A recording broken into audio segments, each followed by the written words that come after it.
Let's talk about the UN report. There was an alarming UN report saying that hundreds of people working for Afghan government, military, and Afghan allies has been killed and targeted by the Taliban and other groups. What's your initial reaction about it? Well, my first reaction, of course, is just horror at the fact that the deaths continue. Right, the country of Afghanistan has suffered so long, 20 years of this war, and the war, according to this agreement, was supposed to end, but the killing has not stopped.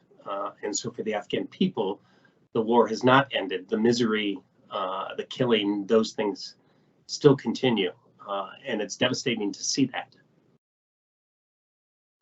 Sounds great. So, sir, you are involved in, you have been involved in Afghanistan, and right now, are you also involved in saving Afghan allies? And how are these efforts going on? How do you see the appetite in Washington in saving these Afghans left behind? So I'd say there are two things. One, there's official Washington, the U.S. government and its involvement, the Department of State, the Department of Defense, and other agencies of the government. But as important is the effort underway by groups, nonprofit organizations, groups of veterans, groups of citizens. So there are both formal and informal efforts ongoing to both try to get Afghans removed from the country safely, and a large part of effort is to resettle Afghans who either have already arrived in the United States or will come in the future. So the Taliban also announced that they're reopening the universities and they're seeking international recognition.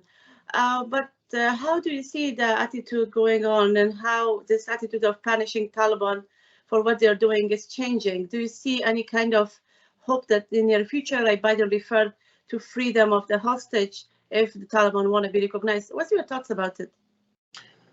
So it's very important that we see actual progress by the Taliban and not just hear words, right? So we've heard things from Taliban spokespersons about allowing girls to go to school, but until that's actually happening, until girls are actually able to go to school, until actual progress is being made at universities, don't take the Taliban at its word. It is not proven to be a credible partner. So I would say that everything that we hear from the Taliban needs to be followed up by concrete action. And they need to demonstrate with their actions, not just their words, that they're going to protect rights of women, protect human rights, stop the killing, and do the things if they want to be recognized by the international community. So U.S. Congress is following up on a chaotic withdrawal from Afghanistan, and on Wednesday, there will be a hearing with the Senate Armed Services Committee with the Secretary Blinken and Austin. What's expected, what we knew from this briefing? What's your expectation? Well, it will be an opportunity for the two secretaries to talk more publicly with Congress and with the not just the American people, but an international audience about what happened and how it happened and why it happened. I don't know that we're going to get a full picture of what really happened and why it happened, but we should learn more about how the withdrawal from Afghanistan went so poorly. What were the causes, and what are the things that may be able to be done now to correct some of the issues that were created by the way the U.S. left. On the other note, that with this withdrawal, a large number of arms and military equipment left behind, and there were a letter by the Congress Republican member of the Congress. They are demanding Biden administration to find a way to retrieve or recover these weapons. How do you see it coming? Do you think it is possible while the Taliban are taking everything right now?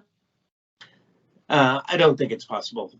There's no incentive for the Taliban to give up those weapons or the equipment, frankly. And those were very deliberate decisions made by the United States and its NATO partners about what types of things might be left behind, because the cost and the effort to try to just move those things out of the country would have been much greater. I know in some cases they tried to disable equipment so that wasn't going to be useful to the Taliban.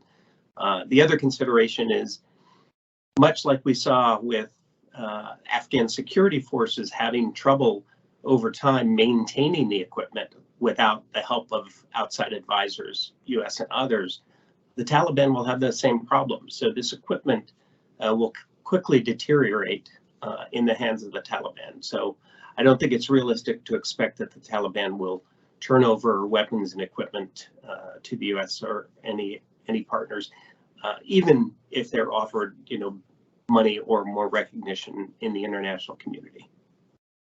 There's also a commission coming up where it is decided, Afghanistan War Commission, to look into the mistakes made in Afghanistan. Isn't it a little late to look at that while the damage is already made and people are suffering right now? And this chaotic withdrawal was really had a backfire in Washington and other places.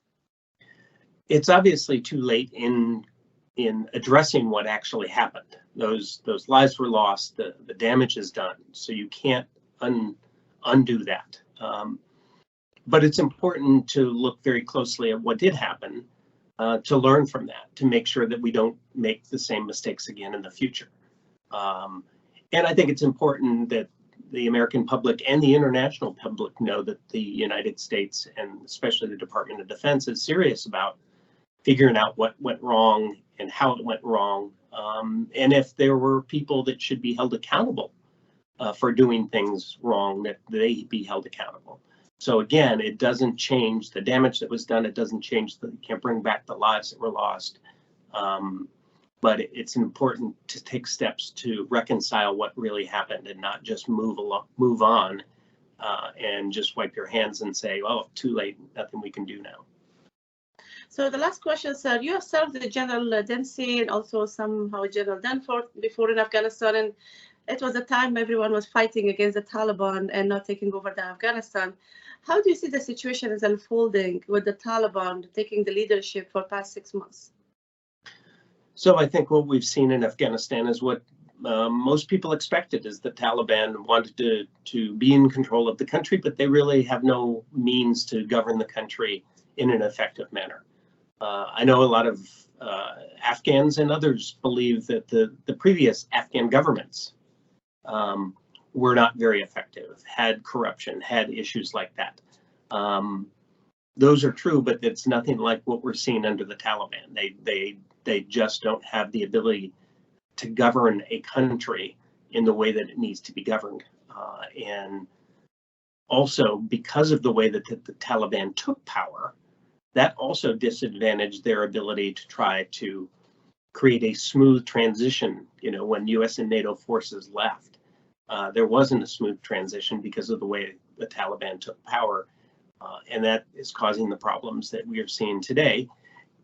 And again, I'm skeptical that the Taliban will be able to govern in any effective manner the country anytime in the near future.